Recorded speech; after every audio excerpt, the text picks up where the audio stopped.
Hi, everyone. This is Ryan West from DigiAuthority. I get this question a lot from clients or sometimes people who I start teaching. They ask, what are long tail keywords exactly? And the problem is the answer isn't always so simple. But what I'm going to do is give you some characteristics and some examples to help you better understand what long tail keywords are and how you're going to employ them in maybe a content marketing strategy. So let's take a look here. Characteristics of long tail keywords. Now, this is not always going to apply, especially depending on who you ask. Not all of these will always apply. But typically, a long tail keyword is multiple words and very specific. That's a pretty important part. The specificity is really the important part.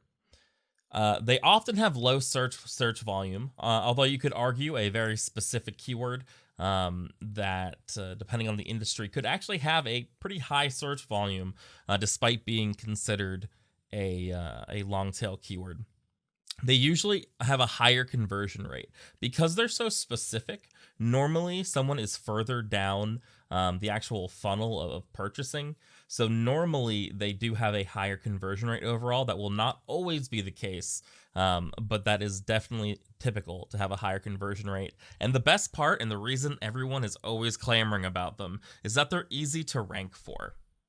That's really the important part, is that because they're easy to rank for, you're able to break into industries or certain search terms you wouldn't normally be able to.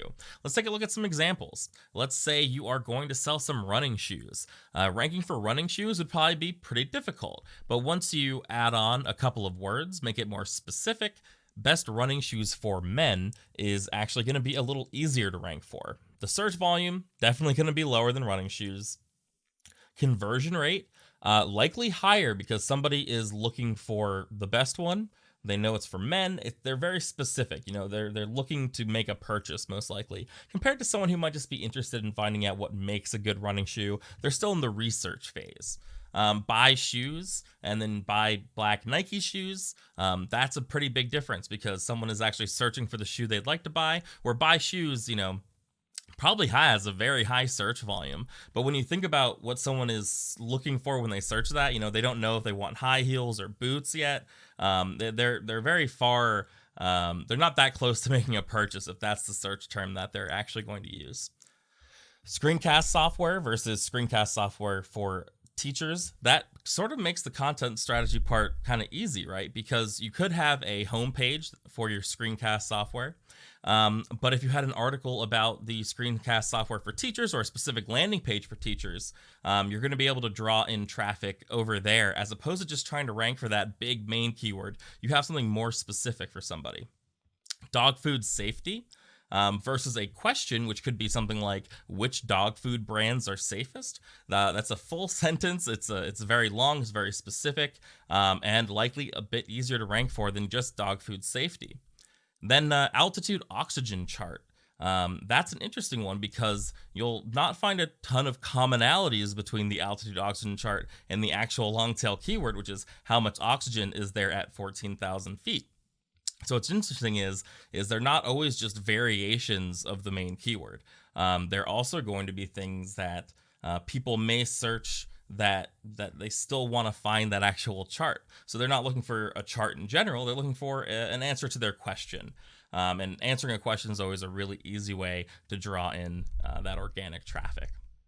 So let's take a look at this in play. We're going to use an example of dog leashes. So when you search dog leashes, Chewy are the first people who come up organically. Super big brand. They've got a ton of choices here. It's an e-commerce site, and they have a little bit of content. So ranking for dog leashes is actually very difficult. Chewy.com has a huge domain authority. So even though they don't have a ton of content and it's mainly just e-commerce on this page, because of who they are, because their entire site is focused on this, beating them out and actually getting traffic from the word dog leash, from the keyword dog leash, is going to be really, really difficult with companies like this there. So on the other end of the spectrum, we have this site here, preventivevet.com. They have an article about choosing your dog's leash. So this is more focused on actual content. It's not an e-commerce page, so they have a lot more room to play around with. They can talk about more things. They can have a good intro. They can have, rope types, whether it's retractable or not, adjustable, chain. They have time to dive into a lot of these more specific and more long tail keywords. And let's see how this sort of strategy pays off. So imagine you are selling dog leashes and you wanted to get people to come to your site. Are you going to be able to rank a page that looks like this for the word dog leash? Well, we can look at preventive vet. And for key terms like dog leash, leash, dog lead, rope, dog leash, you can see that one is on page 2.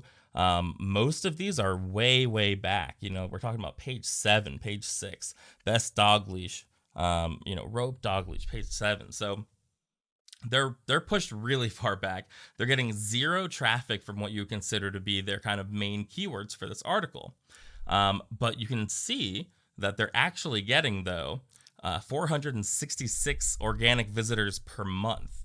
And it's coming from these long tail keywords like best clasp for dog leash, best leash length for small dog.